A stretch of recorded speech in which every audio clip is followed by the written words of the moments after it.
Key point 1. The missing link we need to be happier is awareness. The conversation about mental health is one of the most puzzling ones.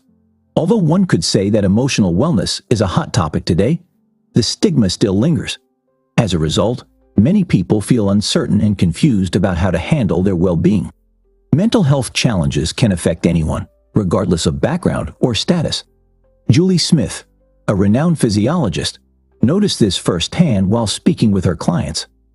They frequently expressed surprise and gratitude upon learning about emotional wellness, remarking, "Why has nobody told me this before?" This simple question reveals the power of knowledge but highlights the lack of resources available to those struggling. Unfortunately, therapy may not always be financially feasible. Moreover, there's an overwhelming amount of misinformation online, making it challenging to discover the necessary tools on your own. In response to this problem, Julie began creating and sharing short videos on mental health topics that gained millions of followers. Small steps toward mental health improvement can lead to significant changes over time. Although Julie caught people's attention and initiated conversations about mental health, she still wanted to do more. Creating a 60-second video meant leaving out a lot of detail, which may be crucial for improvement. Therefore, she decided to provide more comprehensive information on putting essential concepts into practice. That is where this summary comes in. Within a short time, you will learn techniques that may help you alleviate the symptoms of depression, reduce stress, and combat anxiety. You will discover the tips and tricks most people learn in therapy. By equipping yourself with this knowledge, you can take proactive steps toward improving your mental health, even if you cannot access professional treatment. Key point 2. Negative emotions do not define you. For better or worse, low mood comes with being human. Frustrating moments can bring us down, but they don't have to determine our day's course or overall well-being. Many people go on through life believing they are not meant to be happy. They may think that their sadness is an inherent part of their nature. Sadly, this belief can lead to helplessness. Many try hiding their emotions instead of seeking help. However, we must realize that various internal and external factors shape our mood. Our unique wiring can make us more or less susceptible to specific emotions, such as sadness.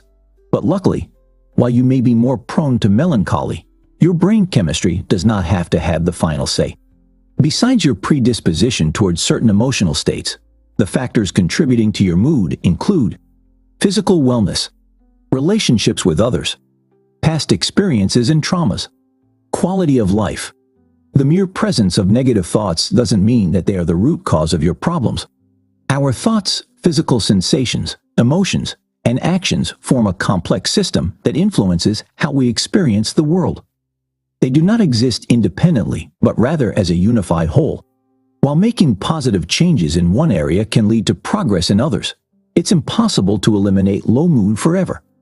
Life is a complex and beautiful adventure that may present adversity and loss. Fortunately, what you are about to learn will help you go through rough patches without letting them consume you.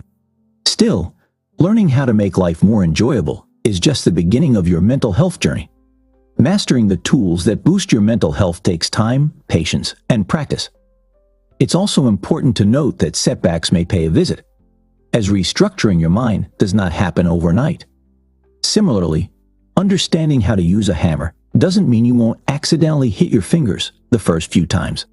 Fortunately, the more you perform specific actions, the stronger neural connections become. In people speak, repetition helps the brain learn new things more easily. By consistently practicing self-care, you can train your mind to respond to stress and adversity in healthier ways. Key point 3. Toxic positivity has a healthier alternative. There's a growing trend of always staying upbeat, regardless of the circumstances. Apart from being unrealistic, this mindset is also overwhelming and harmful to our mental health.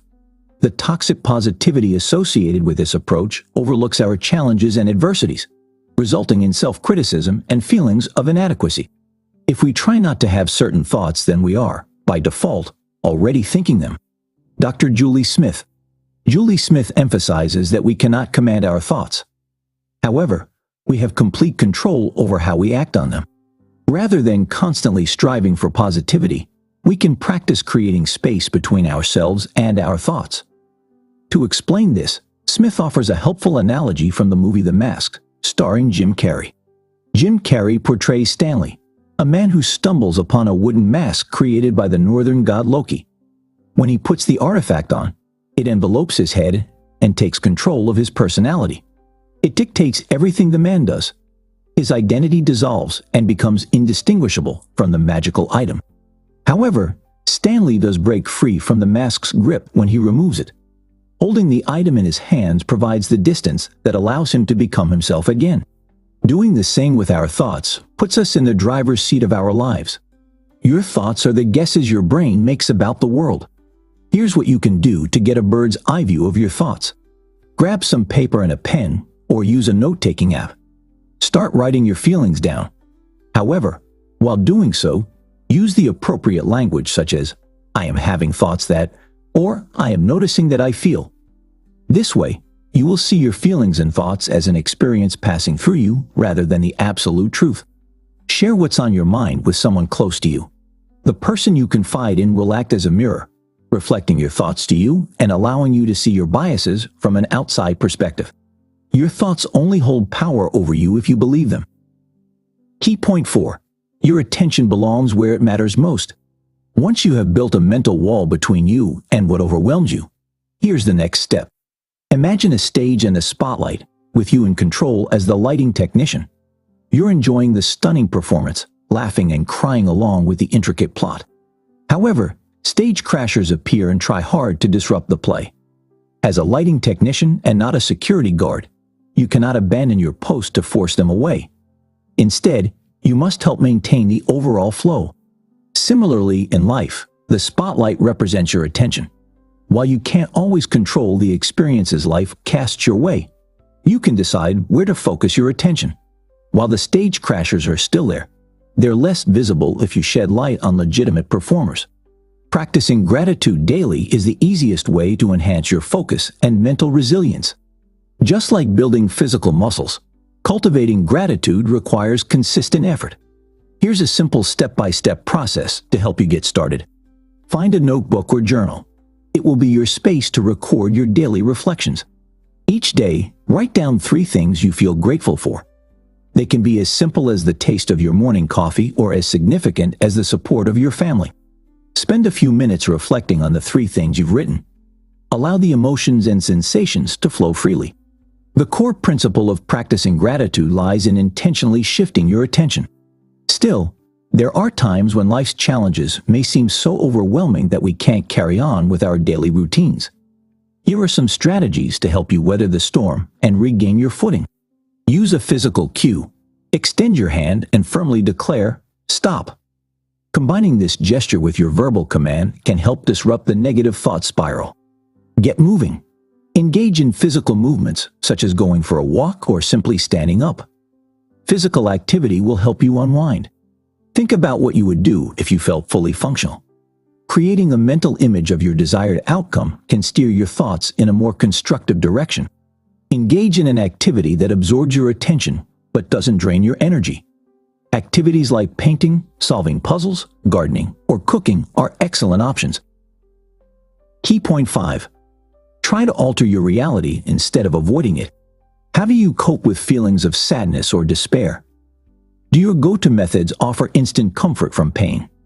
If so, what are their long-term effects? For many of us, low mood entails the unbearable urge to turn our feelings off. There's a temptation to escape to a world where our struggles cease to exist. As a result, we binge watch a trendy show everyone is talking about, scroll through media for hours, drink, or indulge in comfort foods. All these methods may effectively relieve us. Until the season ends, the social media feed runs dry, the hangover sets in, or the last bite of ice cream is gone, and the real world comes crashing back on us. The speed of a solution does not necessarily determine its effectiveness. Slow and steady methods can lead to more significant and long-lasting results. Quick fixes may seem attractive, yet they do not address the underlying issues. Healthy coping mechanisms are a vital support system for our mental well-being, much like defense players in football. They may not be as glamorous, but they work tirelessly behind the scenes to maintain our emotional balance. During stressful periods, we may inadvertently neglect these healthy habits. However, when life starts throwing curveballs at us, those defenses will keep us from throwing in the towel. Here are the healthy practices that will support you through thick and thin. Exercise. Start small and gradually build your way up to gain momentum. Sleep. Prioritizing relaxation before bedtime will help you wind down. You can also take a warm bath to reach a temperature optimal for rest. Nutrition. Opt for whole, unprocessed foods that provide essential nutrients for brain function. For example, the traditional Mediterranean, Norwegian, Japanese, and Anglo-Saxon cuisines are all great examples of healthy diets. Routine. Repetition and predictability provide a sense of safety. However, peppering your life with adventure, now and then, is essential. Communication. When your spirits are low, the instinct is to withdraw from people. However, we should swim against the current that pushes us toward isolation, no matter how hard it is. Did you know? Studies show that regular exercise increases your capacity for pleasure. In other words, once you find joy in physical activity, it will be easier to find joy in other aspects of life. Key point 6. Motivation is not a mystical force, but a skill you can learn. How often have you promised yourself that your life will change starting next Monday? We usually know what to do, but lack the drive to sustain momentum. However, emotional fluctuations are natural, and we shouldn't perceive a lack of inspiration as a flaw in the system. Understanding the relationship between action and motivation can help us break free from the cycle of inactivity and procrastination. Waiting for inspiration to strike at the right moment isn't the answer. In reality, motivation tends to follow our actions rather than precede them. Think about the feeling of pride and empowerment you experience after a workout. That's the motivation you're aiming for. If you begin working on something you wish you had the inspiration for, you'll likely spark a biological and emotional shift. This phenomenon can even help you reignite your passion for activities you once loved. Let's say you want to cultivate a habit of exercising. You were consistent for some time, but here comes one of those days when everything falls apart, and you don't feel like working out at all. Research suggests finding a physical activity you can still do when your motivation is low, such as walking or practicing yoga. This principle applies to all other goals as well. When you're down, find something easy to do, no matter how small the action is. Regularly revisiting your dreams will help you keep going. Spend a minute each day listing your actions toward your goals and reflecting on your experiences. This accountability and focus can significantly impact your overall well-being and progress. Changing our relationship with setbacks is another crucial aspect of sustaining motivation. Many of us tend to give up after the first sign of difficulty, failing to realize that each challenge brings us closer to our goal. Remember, it's not about avoiding missteps, but learning to bounce back. View failure as a teacher rather than a punishment. A helpful strategy is to treat ourselves with the same empathy and understanding we would offer to someone we love. This compassionate approach can help you regain motivation and stay on track. Key point 7. Keep moving forward despite self-doubt. Handling criticism can be a daunting yet inescapable aspect of life. Sadly, the mere anticipation of disapproval can sometimes be enough to hinder our progress.